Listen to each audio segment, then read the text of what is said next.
mga lodi, dahil day off natin, gulong-gulong muna tayo sa higaan. Dahil alam niyo kung bakit mga lodi? Maulan sa labas. So, ngayon mga lodi, masarap matulog sa ating araw ng pahinga. Araw ng pahinga natin mga lodi. Kaya bukas, kamas-kamas na naman tayo sa ating hanap buhay.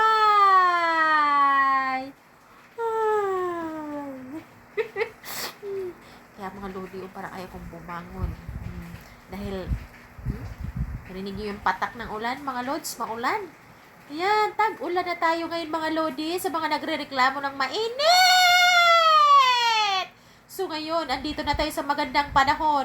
Malamig na panahon. O, di ba? Wala na magsasabing mainit. Ngayon naman, maririnig natin mga lodi, ay, ano ba yan? Ulan na naman, tag-ulan, ulan. Pero alam niyo mga lodi, no?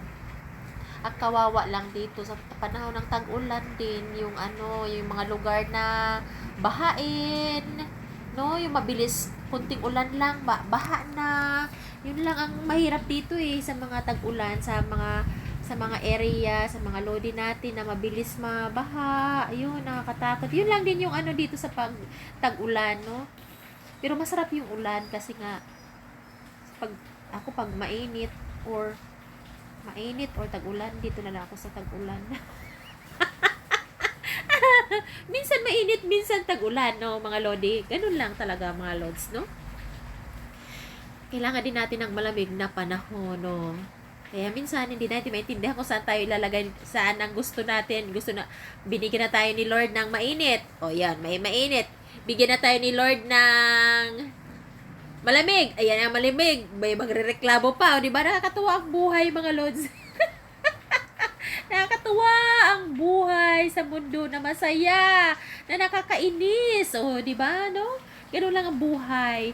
Kung minsan, isipin mo rin, kung walang may inis ng mga lodi, parang hindi rin maganda rin ba yun, mga lodi? Kaya, wag na lang natin isipin yan. Enjoy life. Yan, mga lodi. Si Mau Mau ngayon, nakapahinga din, nagulong-gulong ngayon si Mau Mau, mga lodi. Oo. Excuse me. Masarap ang aking gulong-gulong ng aking araw ng pahinga. Kaya yan. Tapos umulan pa. Yan, sarap. Parang ayaw mo na bumangon. Kaya bukas, gulong-gulong na naman. Kamas-kamas na naman tayo. Ikot-ikot na naman. Kasi pag hindi tayo kumilos, is nga, mga lodi. Thank you, Lord. Meron tayong hanap buhay. Kaya yan, mga lodi.